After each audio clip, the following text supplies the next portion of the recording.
When you add fractions, doesn't matter if they're strictly numerical or not, you have to have common denominators before you can add or subtract fractions. Either one of those operations. Now you saw in the last section though, multiplication and division, we did not need common denominators. If it's division, we simply switch it to multiplication. If it's multiplication, you just multiply straight across, cut out anything that matches in numerators and denominators. That's it. Okay, so on this one though, this is just a very nerdy way to say you need common denominators. You have to have common denominators in this, okay? So you have to have, seems weird, you have to have common denominators, okay? And again, this is only with addition or subtraction. I just can't emphasize that enough. If you see that the denominators don't match, you have to force them to match, all right?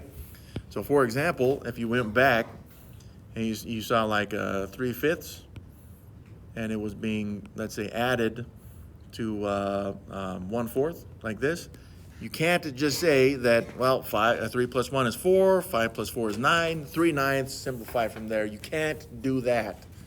Don't do that thing, okay? You have to force the denominators to match, right? So you'd say, I know I can get a common denominator of 20 on these, and I'm not going to go into too many details there. If you need them, go back and watch some videos, because you're going to need them, okay? But that would have been 12/20ths and then 5/20ths. And now you have a common denominator, right? So you could say, I'm going to keep that common denominator. I'm just going to add those two numerators, 12 plus 5, boom, 17. 17/20ths. That's what you get when you add 3/5 and 1/4. So that takes us back, and hopefully to some fond memories. By the way, it wouldn't matter if that was subtraction. It just would have been 7/20ths instead, okay? But you have to have common denominators. Now I'm gonna show you something that hopefully you saw in 990, but they may do something like this: 3/5. I'm using the same fraction, but I'm gonna change the second one, okay? In fact, I'll do subtraction on this next one, and then they say it's 2 over x. This one in the past, in 990 classes, 950, 920, 900, whatever class you took before, this is such a problem that causes so much confusion and destruction that most people are destroyed by it, unfortunately, okay? And so it's like, well, what do I do here? Because I have a 5 and an x, and I know I can't combine those. They're not even like terms that I can combine. That's true.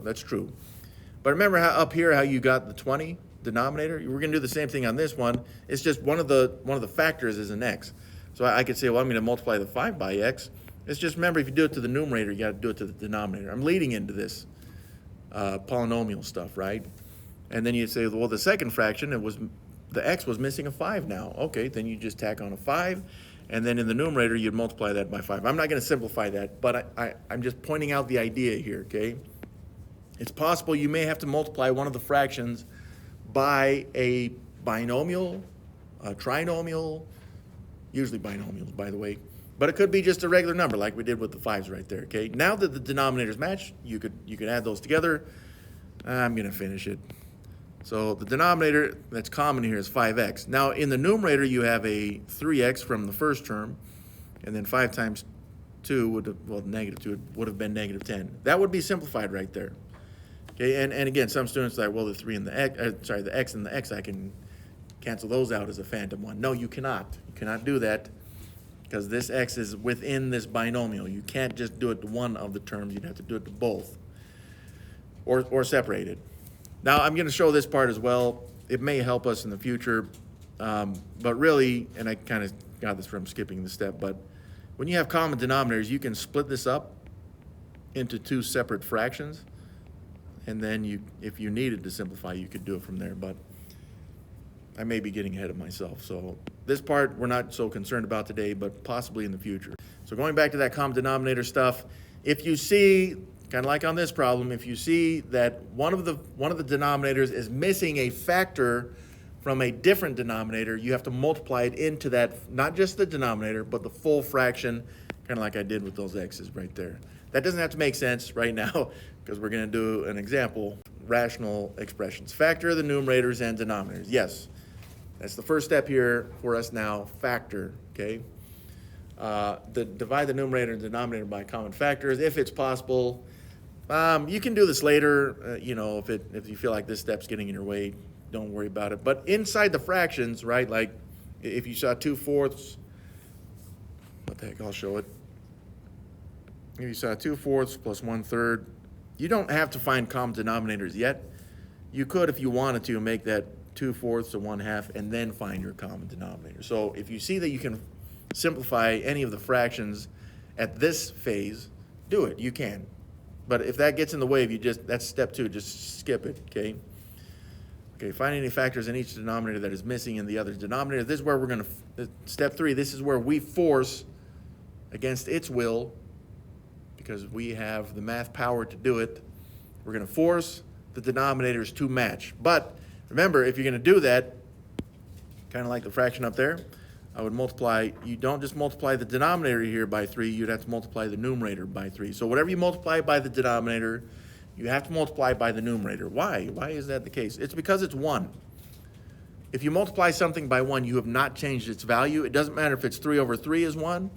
This is why if you see math professors that are super nerdy and are like, what is 1? They'll say whatever you want it to be. Meaning, do you want it to be 3/3? Do you want it to be x minus 2 over x minus 2? You can make it whatever you want. It can be something divided by itself. I may have went too deep there. I apologize. But we're going to force the denominators to match, and then we're going to multiply those fractions by the missing factors. That's going to force the denominators to match. So that's kind of 3 and 4. Once they match, then I can add just the numerators, which we saw kind of with the example on the last page slide. And then you simplify, if possible, further, if it's possible, okay? Now, the first couple examples, we're not going to need steps 3 and 4 because they're going to give us common denominators. They're just not denominators that we're probably used to seeing, okay? And in addition to that, these answers are likely to be not as usual as we're used to seeing, kind of like we saw in 5.1, right? So this, okay, so again, I said they were going to give us something, not too bad. I see the denominators, x plus 5 in the first fraction, x plus 5 in the second fraction. I don't care that it's subtraction right now. I apologize, I do. I need it to be subtraction because if it's subtraction or addition, I need the denominators to match. They need common denominators. They're already common. Now I'm going to show an extra step here. Some students skip this step. Just if you do, be careful, okay? So in the denominator, I've got x plus 5, but and also we do have this subtraction sign, so I'm going to acknowledge it in the problem here, okay? But from the first fraction, we have the numerator, 5x plus 11. And again, I'm probably going to show more work than you'd need to. I'm putting parentheses around that just so I can tell where that part of the expression came from, 5x plus 11. Then we also had the 3x plus 4, which again, I'm putting in parentheses. The 3x plus 4 from the second fraction, numerator, I'm putting in parentheses because I have to. Well, I don't have to, but I want to show this step. Okay, so if it's more work than you need, just skip it. But even at this point, I really don't want to see that 5x plus 11 in parentheses, so I'm going to get rid of that garbage. Okay. Now remember, why were we able to do this? Because the denominators matched. If they didn't match, I would have to force them to match. But they don't, or they do already, so I don't have to worry about that garbage. Okay, why do we need that 3x plus 4 in parentheses? Because I've got a -1 to distribute in there. Okay, and so this is going to give me a new fraction. Still got an x plus 5 in the denominator. And we still got the 5x plus 11 in the numerator. But from that distribution, really it just changes the signs. So -1 times 3x's would be -3x's, and -1 times 4 would be -4. Hey, that's pretty good. But we're not done yet, as much as you want to be. So, what do we do with this garbage? Well, yeah, that's it. Just like you would with any expression, we did distribution, and I'm just focusing on the numerator. That's why I've already written in the x plus 5 in the denominator. We did distribution. Now look for any like terms that you can combine. And I see I've got a 5x and a -3x right there, which would combine into positive 2x's. But then I've got a positive 11 and a -4. It's really just 11 minus 4, which appears to be positive 7. Positive 7 right there. All right, that's pretty good right there. We did make it smaller, which is really what simplification means. I got 2x plus 7 over x plus 5. Can I simplify? Can I factor this any further? I don't see that I can. So that's it.